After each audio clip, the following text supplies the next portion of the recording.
स्वागत आप लोगों का आज मेरी क्लास में। आज हम लोग आप लोगों के लिए लेकर आए हैं वर्ण विचार। वर्ण विचार क्या होता है, इसके साथ साथ आप लोगों को वर्ण विचार को समझाते समझाते आप लोगों को संधि और छंद भी पूरा समझ में आ जाएगा। हम ऐसे कुछ शब्द बताएंगे कि जिनसे आपको संधि और छंद को समझने में आसानी होगी। कि जैसे भाषा को समझाने से पहले हम लोग आप लोगों को समझाते हैं कि आदिवासी टाइम पे या वन मानुष के समय में हम एक दूसरे से बातचीत करना नहीं जानते थे। पहले लोग मतलब इशारों में समझाते थे। धीरे धीरे उन्हें लगा है कि हमें बातचीत करने की आवश्यकता है, एक दूसरे को कुछ समझाने की आवश्यकता है, कुछ बोलने की आवश्यकता है। तो उन्होंने कुछ शब्द निकाले जैसे कि ए, ई, ऊ, ऐसे कुछ शब्द बनाए। फिर उसी को मतलब उन्होंने एक भाषा बना ली और उन्होंने कई शब्दों का निर्माण किया। जैसे कि उसी के आधार पर यह वर्ण विचार निर्मित हुआ है। जैसे कि भाषा शब्द की उत्पत्ति भाष धातु से हुई है। किससे हुई है? भाष धातु से हुई है, जिसका क्या अर्थ होता है? बोलना। जैसे कुछ शब्द है चलव्य। चलव्य क्या होता है? जैसे कि नीचे के ओष्ठ, जीभ, स्वर तंत्रिया और अचलव्य कौन कौन से होते हैं? ऊपर के दांत, ऊपर का ओष्ठ तथा तालु के विभिन्न भाग। उसी प्रकार ध्वनि क्या है? भाषा का मूल आधार होता है। भाषा के कितने रूप होते हैं? दो। कौन कौन से? उच्चारित और लिखित। ठीक उसी प्रकार स्वर्णीयता के आधार पर ध्वनि को कितने भागों में बांटा गया है? दो भागों में बांटा गया है। अब कौन कौन से भागों में बांटा गया है? पहला है स्वर और दूसरा है व्यंजन। अब स्वर क्या होता है? स्वर होता है स्वतंत्र रूप से उच्चारित ध्वनियों को क्या कहते हैं? हम स्वर कहते हैं। और जबकि व्यंजन स्वतंत्र नहीं होता है, उसे किसकी आवश्यकता होती है? स्वर की। अपने किसी भी शब्दों को या किसी भी वर्णों को उच्चारित करने के लिए किसकी आवश्यकता पड़ती है? उसको स्वर की। अब स्वर कितने ही होते हैं? कुल स्वर तो 13 होते हैं, और किंतु उसमें दो अयोग्य स्वर होते हैं। कौन कौन सा? अंग और ए। और मूल स्वर कितने होते हैं? 11। कौन कौन से? ए, आ, ई, उ, री, ए, ऐ, ओ, औ। अब रचना के आधार पर कितने भेद होते हैं? दो। कौन कौन से? मूल स्वर और संधि स्वर। अब मूल स्वर कौन कौन से होते हैं? ए, ई, उ, री। अब मूल स्वरों के मेल से बने स्वरों को हम क्या कहते हैं? संधि। अब संधि के भी कितने भेद होते हैं? दो। अब दीर्घ स्वर ए प्लस ए। अब हम एक एग्जाम्पल देके आप लोगों को समझाते हैं। जैसे कि संधि का एग्जाम्पल होता है, जैसे आप लोग जानते हो हिमालय। हिमालय किससे बनता है? हिम प्लस आल्य। ए प्लस आ, तो क्या बना? हिमालय। ठीक उसी प्रकार ई प्लस ई से क्या बनता है? अब उसका भी एग्जांपल देके हम बताते हैं आप लोगों को। जैसे कि ई प्लस ई से रविंद्र क्या बनता है? रविंद्र। गिरीश, गिरी प्लस ई से ई प्लस ई गिरीश। ठीक उसी प्रकार उ प्लस उ से क्या बनता है? महिष। भानुदय क्या बनता है? भानुदय। उ प्लस भानु उ, और उदय उ प्लस क्या बना? भानुदय। ठीक उसी प्रकार क्या बनता है? मंजूषा, लघुत्तम। अब आता है हमारा संयुक्त। संयुक्त स्वर में कौन कौन से होते हैं? जैसे ए प्लस ई से क्या बना? ए। अब इसमें एक एग्जांपल देके देखते हैं। जैसे देवेंद्र, देवेंद्र से क्या बना? देव प्लस इंद्र। ए प्लस ई से क्या बना हमारा? ए, तो क्या बना? देवेंद्र। ठीक उसी प्रकार ए प्लस उ से क्या बनता है हमारा? सूर्योदय, पूर्वोदय, महो उत्सव। जैसे महा से क्या बना? आ, ए, और उत्सव से क्या बना? उ, तो क्या बना? महोत्सव। ठीक उसी प्रकार ए प्लस आ से प्लस ए से क्या बनेगा? ऐ, और आ प्लस ओ से क्या बनेगा? औ। उसी प्रकार जीवा के आधार पर कितने भेद होते हैं? 3। पहला होता है अग्रस्वर। जैसे हम आपको एक मतलब एग्जाम्पल के तौर पे अपने मुंह से बोल के देखो। जैसे ई हमारी कौन से भाग से बोला जाता है? आगे के भाग से। ई, ए, ऐ, री। और मध्य स्वर से कौन से बोला जाता है? जैसे मुंह हम बातचीत करेंगे, जैसे ए बोलेंगे हम, ए हमारे कौन से स्वर भाग से बोले जाते हैं? जीवा के मध्य स्वर से। ए प्लस ए और आ। और पक्ष स्वर से कौन से बोले जाते हैं? उ, ओ और औ। अब ठीक उसी प्रकार तालु के आधार पर हम जानते हैं। तालु के आप लोगों को हमने एक ये एग्जाम्पल देकर एक प्रैक्टिकल कुछ देकर आप लोगों को एक बता रहे हैं। जैसे ये है सर्वत। सर्वत हमारे को आए ये तालु के इधर। तो ये कौन कौन से स्वर तो कौन कौन से हैं? ई ऊ ऊ। अब दूसरे नंबर का आता है अर्धस्वरोत।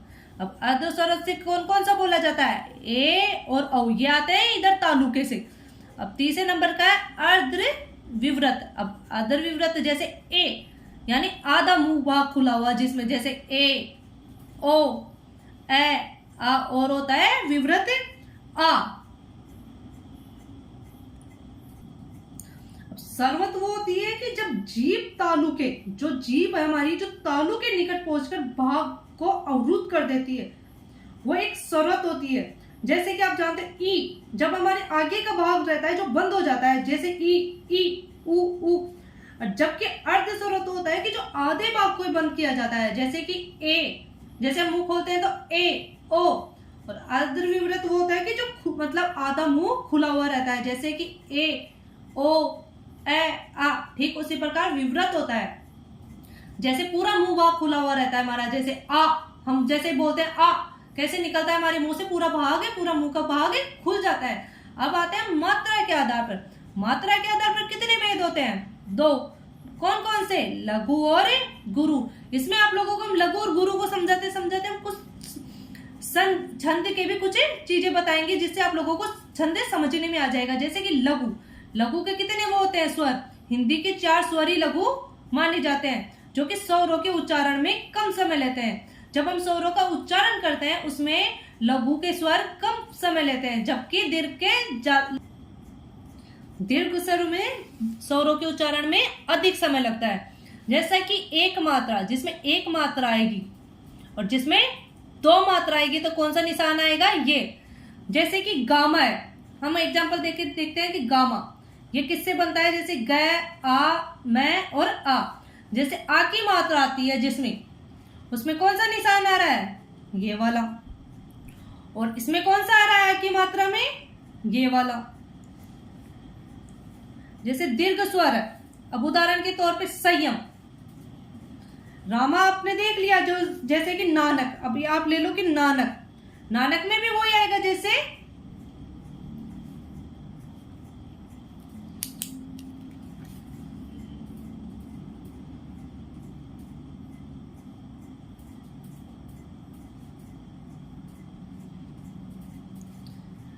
ऐसे इसमें नानक में आएगा। इसमें कुल कितने हो जाते हैं फिर? जैसे ये 2 + 2 कितने हुए? इसकी संख्या कितनी मानी जाती है? 2। जबकि ऐसे निशान वाले की कितनी मानी जाती है? 1। तो 2 + 2 कितने हुए? 4। उसी प्रकार चंद्र बिंदु, जिसमें भी चंद्र बिंदु आएगा उसमें भी कौन सा निशान आएगा? ये वाला। जैसे कि आंख ले लो, अब आंख में भी चंद्र बिंदु आ रही है, तो कौन सा आया? ये वाला। और ख, उसमें कौन से वाला आया? ये वाला। जिसमें एक डंडी आती है वो ख पे आ रहा है, जिसमें ऐसे वाला निशान आता है वो ये वाला आ रहा है। अब संयुक्त वर्ण से पहले ही कौन से होते हैं? लघु स्वर। कौन से होते हैं? लघु स्वर, जिनमें संयुक्त वर्ण हो। जैसे जय और जय कौन से हो रहा है? संयुक्त वर्ण। अब इसमें कौन सा आ रहा है? 2 मात्रा वाला निशान। और इसमें कौन सा आ रहा है? 1 मात्रा वाला निशान, जय व ल। ठीक उसी प्रकार ले लो आप ज्योत्सना, चम्मच। कौन सा ले लो? चम्मच। अब चम्मच में भी ये वाला आएगा, च, मैं।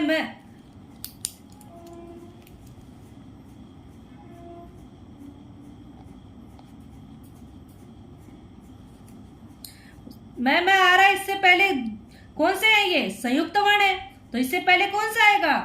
2 मात्रा। फिर इसमें क्या आएगा? 1 मात्रा। ठीक उसी प्रकार अब आप लोग जानते हो कि नीर नासुका होते हैं, जिनमें हम मतलब नासुका का योग या कुछ भी योग काम में लेते हैं, उसमें भी कौन से निशान आएंगे? यही आएंगे। जैसे जिसमें कौन सा आएगा? अनुस्वार। जैसे कि अनुस्वार है, जिसमें भी अनुस्वार लगेगा, जैसे कि है संयम। कौन सा है? संयम। अब संयम में भी क्या आ रहा है? डबल मात्रा। और वैसे कौन से में आ रही है? कंठ में। वैसे कौन से में आएगी? गंगा में। जिसमें भी अनुस्वार लगेगा उसमें भी कौन सी मात्रा आएगी? 2 मात्रा आएगी। और जिसमें भी चंद्र बिंदु होगा उसमें भी कौन सी आएगी? 2 मात्रा होगी। अब जिसमें भी संयुक्त वर्ण होगी तो उसमें भी कौन सी आएगी? उससे पहले लघु स्वर भी होते हैं, तब भी उसमें हम कौन सी मात्रा का प्रयोग करेंगे? दो मात्रा का। अब आते हैं हम ओष्ठ के आधार पर। किसके आधार पर? ओष्ठ के आधार पर वर्ताकार, जिसमें हमारा होठों का आकार कैसा रहता है? जैसे हम मुंह खोलते हैं, जैसे बताते हैं ऊ, जिसमें बिल्कुल वर्ताकार गोल आकृति बनी रहती है, जैसे कि ऊ, ओ, औ, आ। अवर्ताकार जिसमें की आकृति गोल नहीं होती है, जिसमें वर्त नहीं बना हुआ होता है, जैसे कि ए, आ, ई। इनका बोलकर देखो एक बार, खुद प्रैक्टिस करके देखो कि कैसी आकृति बन रही है हमारे मुंह की। गोलाकार नहीं बन रही होगी। ई, ए, आई, री। अब आते हैं हम उच्चारण के आधार पर। उच्चारण के आधार पर कौन कौन से होते हैं? जैसे नीर नासुका स्वर। अब नीर नासुका स्वर में कौन कौन से आता है?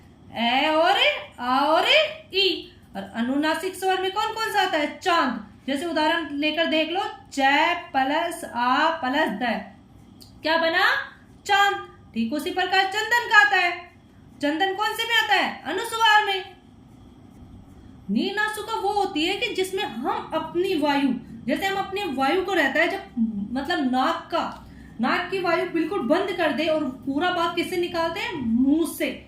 नाक से न निकालकर किससे निकालते हैं? मुंह से। जैसे ए हमारे नाक से नहीं निकल रही है, जैसे आ, ई। ठीक उसी प्रकार अनुनासिक, जिसमें आदि वायु मुख विवर से यानी नाक से और आदि किससे? मुंह से। जैसे चांद, ये किस किस से निकल रही है? हमारी मुंह से और आदि नाक से। और ठीक उसी प्रकार अनुस्वार, इसमें वायु नासिका विवर से न निकलकर मुख पूरा बंद रहता है, बट किससे निकल रही है ये पूरी? जैसे चंदन। हम एक बार पढ़ के देखते हैं, जैसे चंदन किससे निकल रहा है? हमारा नाक से निकल रही है। तो ये कौन सा भाग होगा? अनुस्वार। अब आते हैं हम स्वर तंत्रियों के आधार पर। अब स्वर तंत्रियों के आधार पर कौन कौन से भेद होते हैं? पहला आता है घोषस्वर। घोषस्वर वो होते हैं कि जो जब उच्चारण के समय जिनमें स्वर तंत्रियों में तनाव उत्पन्न होता है, तो वही कौन से होते हैं? घोषस्वर। अब घोषस्वर कौन कौन से होते हैं? जैसे कि व्यंजनों में देख लो, तीसरा, चौथा, पांचवा। जब हम व्यंजन पढ़ते हैं, जब उसमें तीसरा ग, घ, अण, ये कौन कौन से आएंगे? घोषस्वर में। और अंतःस्थ के कौन कौन से व्यंजन आएंगे? है। और अघोषस्वर कौन कौन से होते हैं? जब उच्चारण के समय इनमें स्वर तंत्रियों में तनाव उत्पन्न नहीं होता है। पहला व्यंजन जैसे कि क और ख, और उसमें व्यंजन कौन कौन से आएंगे? इसमें स और स। अब मम्मर स्वर कौन कौन सा होता है? जिसमें घोष और जपित स्वर आते हैं। इसमें दोनों मिलाकर और घोष का आएगा और कौन कौन सा आएगा? जपित स्वर। कौन कौन सा आएगा? घोष और जपित स्वर।